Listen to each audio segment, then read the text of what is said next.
The rain had started sometime after midnight, soft at first, like a whisper against the old windows of our shared apartment, and then steadily louder, almost angry.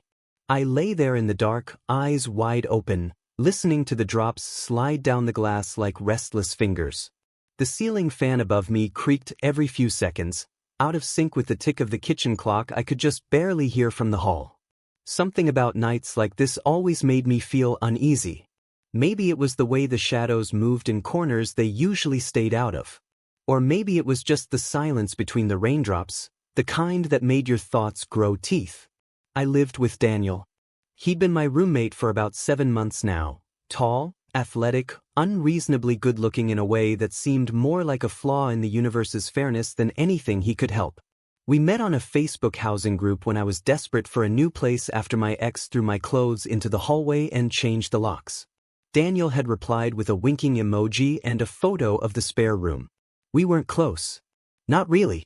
We shared groceries, sometimes binge-watched Netflix until 2 a.m., and talked about stupid things like how to get red wine out of the couch cushions.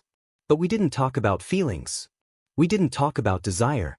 Or the fact that sometimes, when I heard him in the shower, I had to bite down on my fist just to stay in bed. Still, we got along. We had our rhythms. I cooked. He cleaned. I stayed out of his dating life, even when he came home late smelling like men's cologne and stale beer. That was the unspoken deal. But that week, something shifted. Daniel had pulled a muscle at the gym or something. He came limping into the apartment Thursday night, grimacing, clutching his lower back. I laughed at first until he snapped at me. That wasn't like him. He was usually easygoing, always throwing a wink or cracking some dumb joke. But he seemed off. Quiet. And then there was Friday. I woke up and he was gone. No note. No text. His car was still out front, but his bedroom door was wide open and the bed untouched. His phone buzzed on the kitchen table all morning. I tried not to think about it. People disappear for a day. Maybe he got drunk. Maybe he was with someone.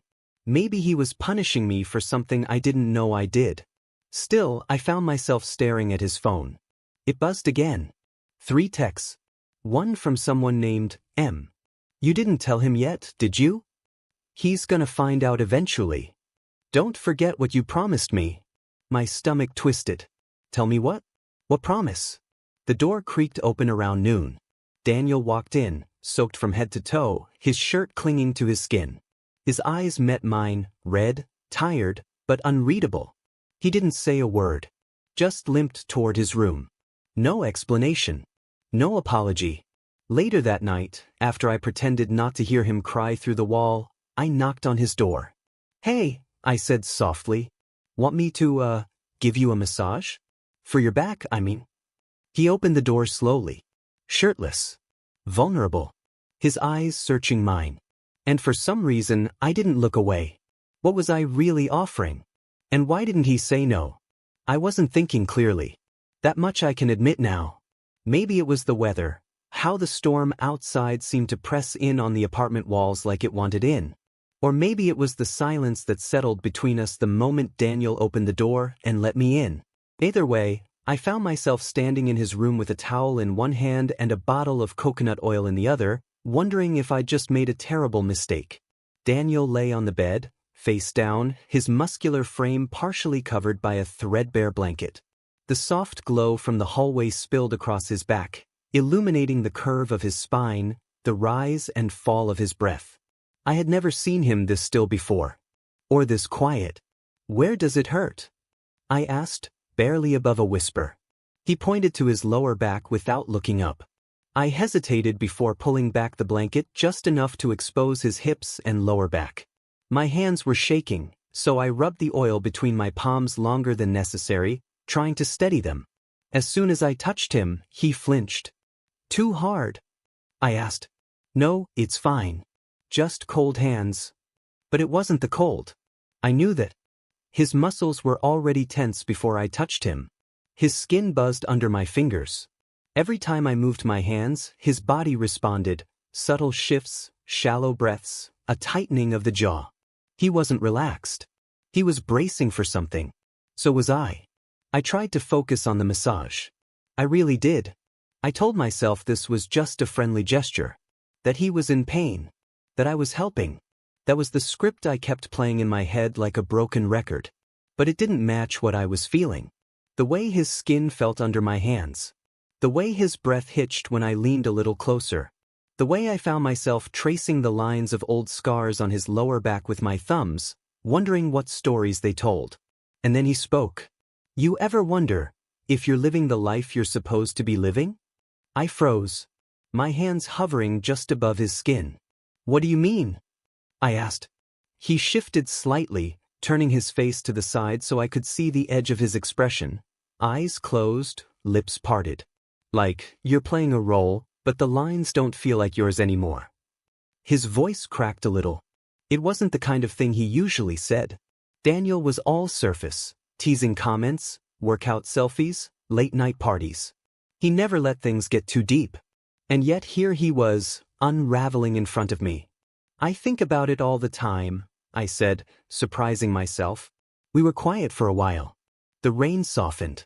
The room got warmer. My hands slowed, then stopped. You know, he said, there's something I should probably tell you. My heart kicked into my throat. This was it. The texts. The crying. The tension. It was all building toward something. But then, his phone buzzed on the dresser. He didn't move. Didn't open his eyes. Ignore it, he said. I didn't. I couldn't help it. I glanced over. It was the same contact from earlier. You're running out of time. A chill ran down my spine. Was this some ex? A secret partner? A threat? I needed to ask. But I didn't want to ruin the moment. My hands slid down his back again, slower now, softer. Then, Daniel reached behind him and touched my wrist, lightly, like he wasn't sure if he should. You don't have to keep going, he murmured. But I didn't stop. I couldn't. Something electric passed between us, heavy, charged.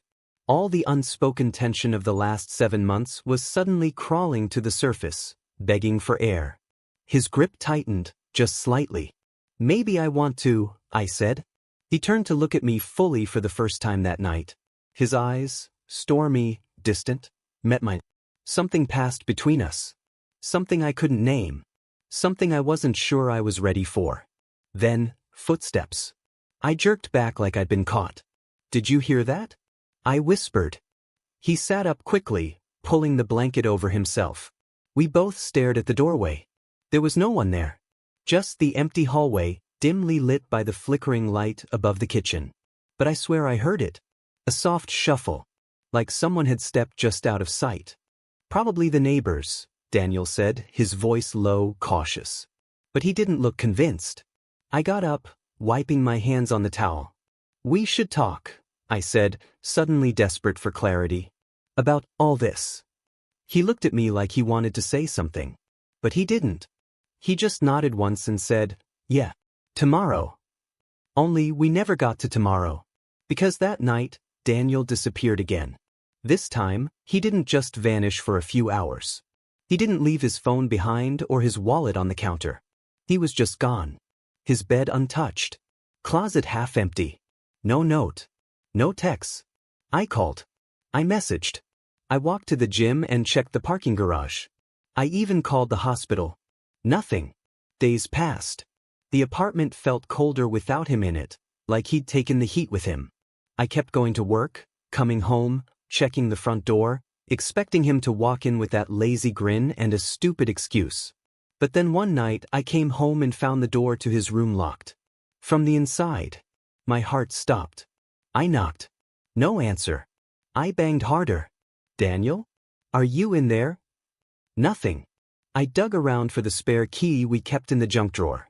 Hands shaking, I pushed the key into the lock. The door creaked open. The room was dark. Silent.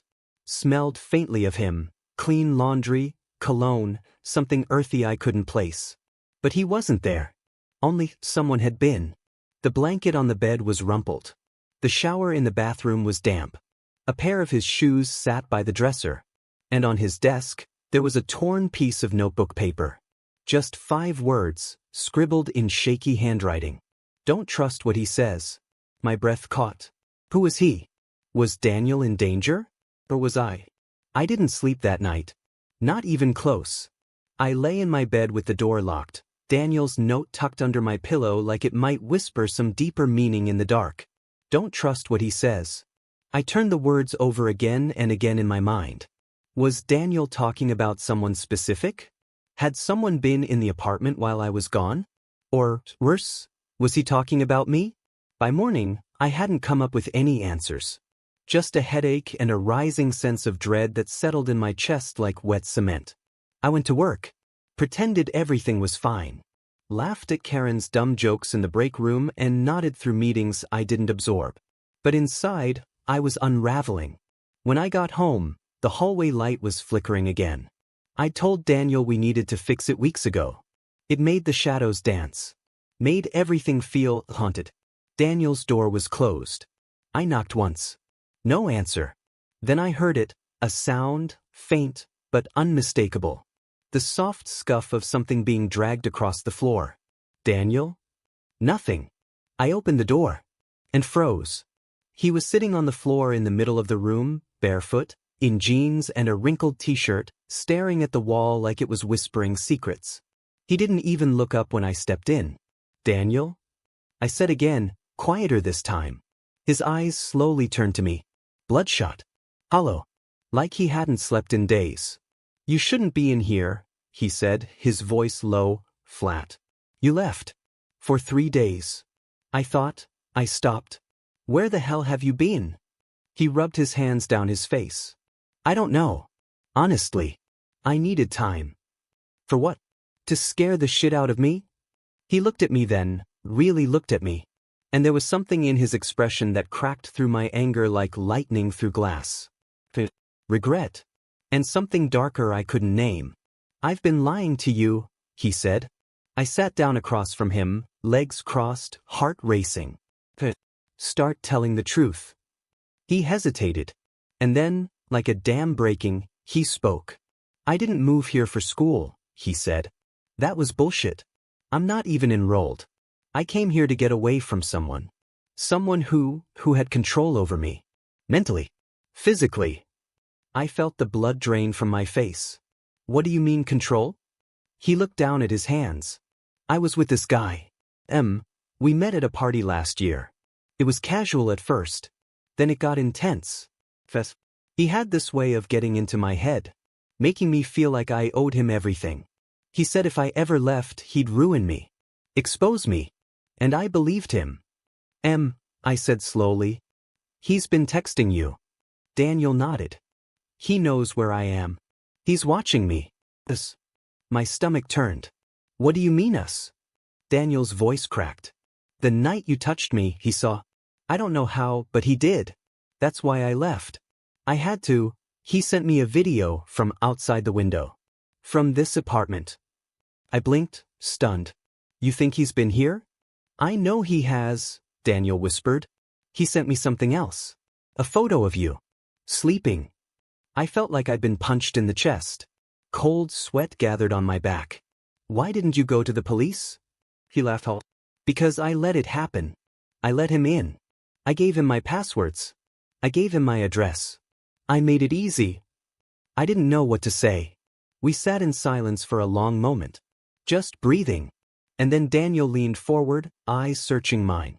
That night, when you touched me, it wasn't just the massage. You know that, right? I swallowed hard. I know.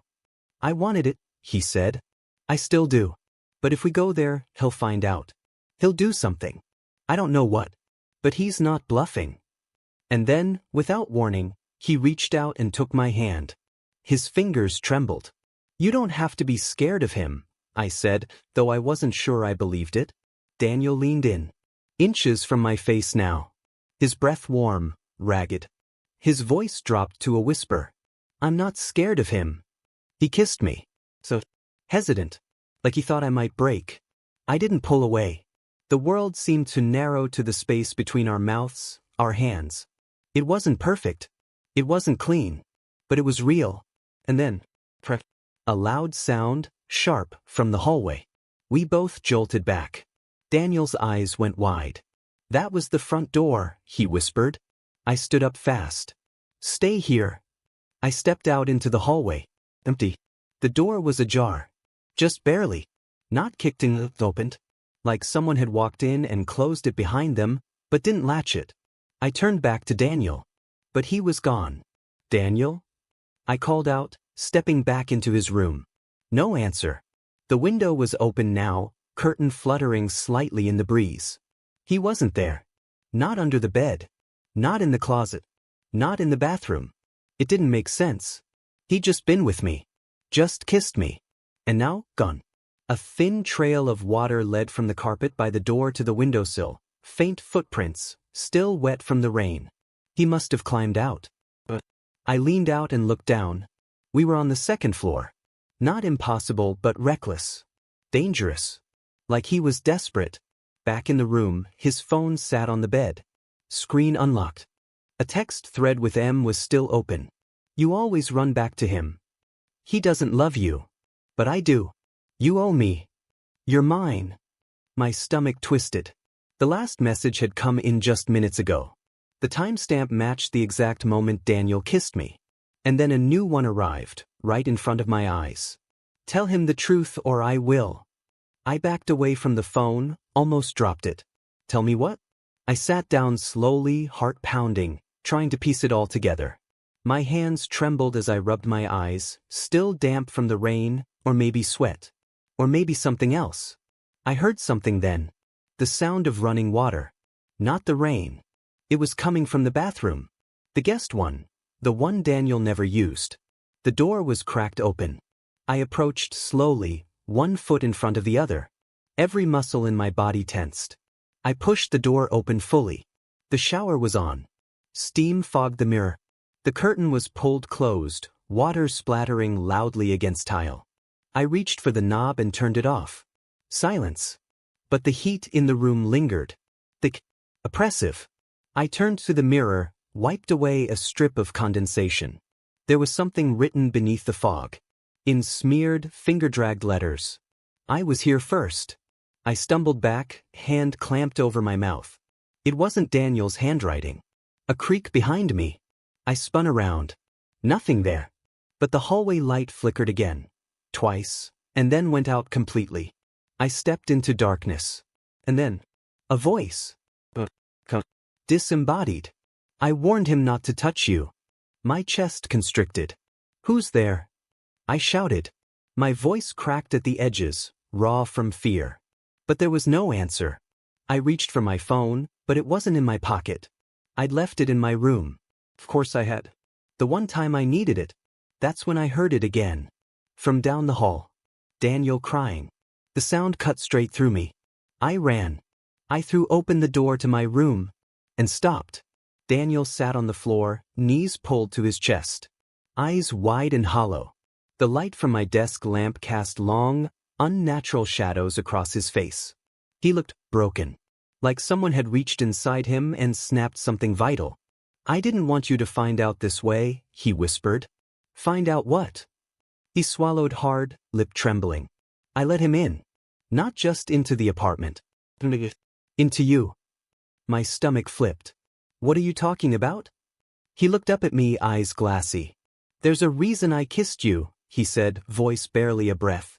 It wasn't just because I wanted to. It was because I had to. I didn't understand. Had to?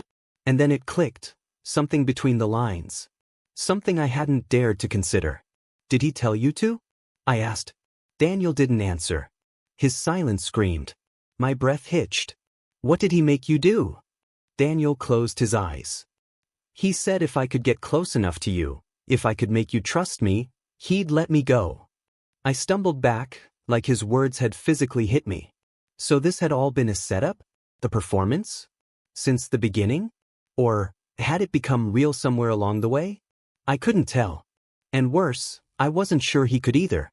I looked down at him, unable to speak, unable to breathe. And then, the light flickered back on. Daniel opened his eyes. But now, something was different. He wasn't crying anymore. He was staring at me, expression blank.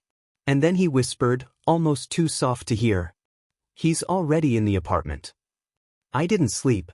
Not even after Daniel finally passed out on the couch around 3 a.m. his face slack with exhaustion, his body curled in on itself like someone trying to disappear.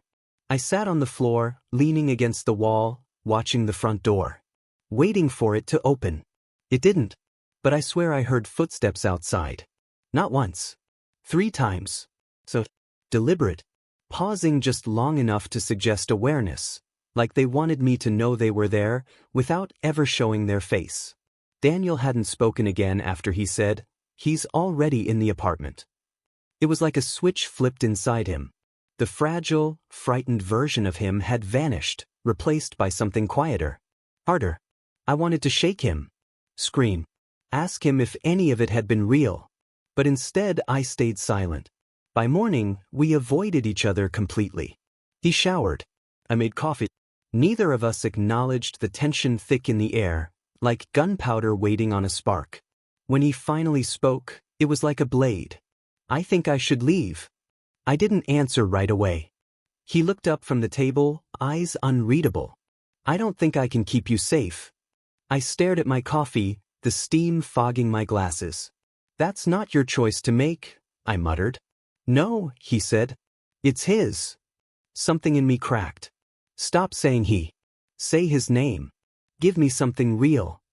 Daniel flinched. "I can't." I stood up so fast the chair scraped back against the floor. "You keep saying you want out, but you never actually leave him. But why not just walk away?" He stood too. "Because people like him don't let go. He doesn't just want me. He wants everything I touch." My breath caught. Is that what I am now? A consequence? Daniel's jaw tightened. And I knew. I was.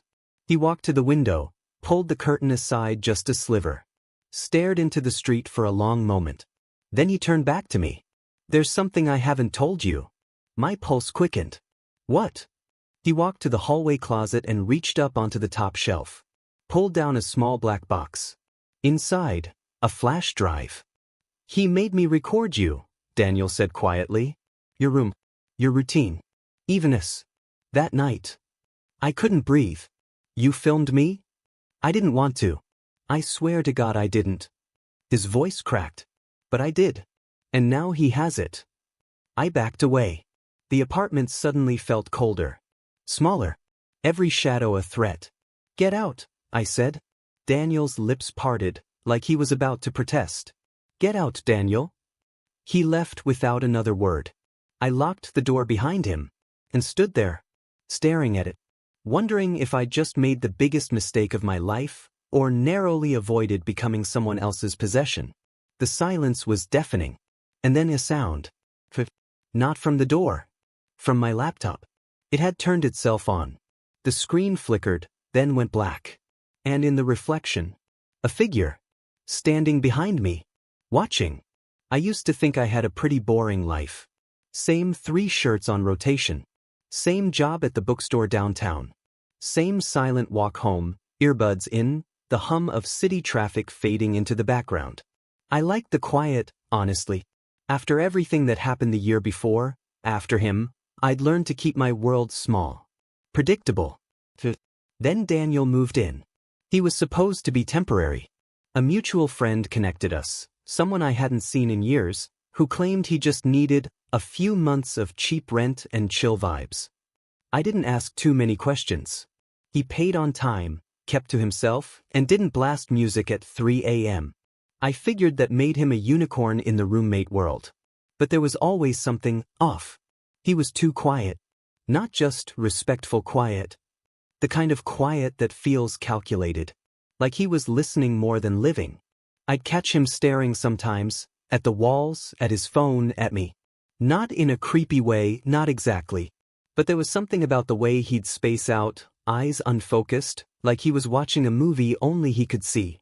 And then there was the room. Daniel always kept his door shut. Locked even during the day.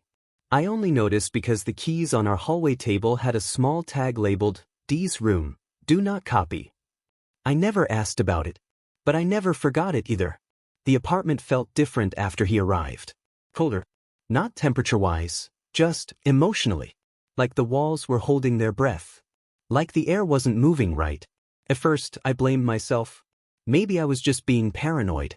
carrying leftover trauma from past relationships. God knows I've had my share. I tell myself to relax, breathe, stop reading into things. But little things kept happening. One night I came home late and found the living room rearranged, couch moved, photos slightly off-center, like someone had rushed to put it all back before I walked in.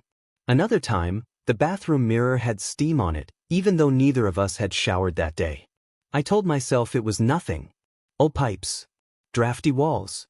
Then last week, Daniel asked if I could give him a massage. It was the way he said it, so casual, so offhand.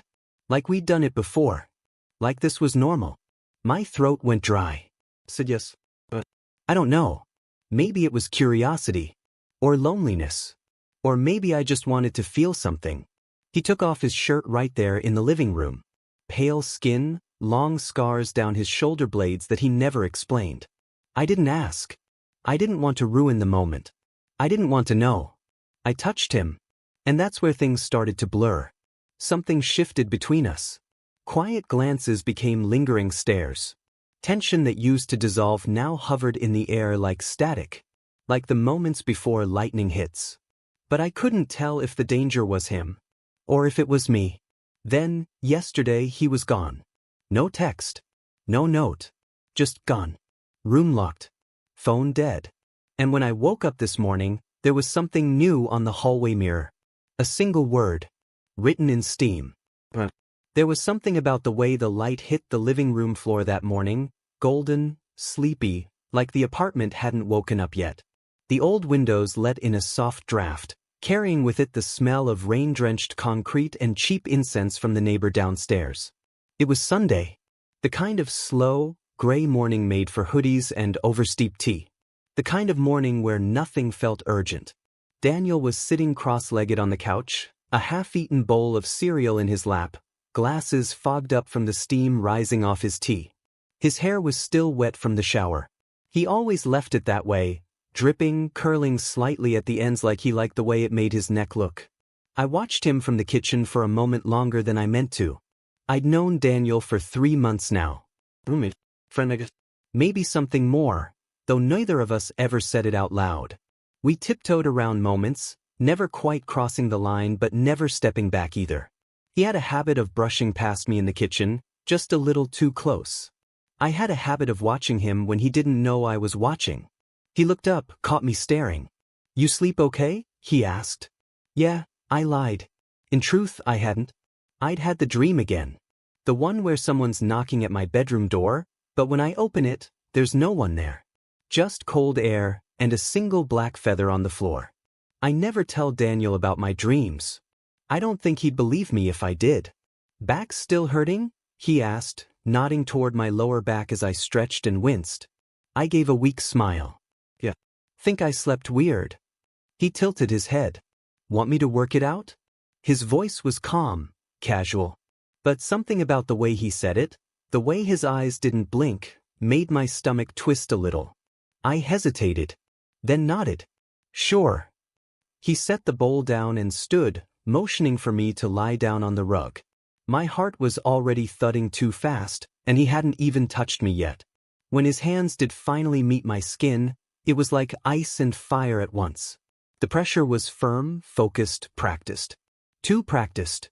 "You're good at this," I muttered into the pillow. He didn't respond right away.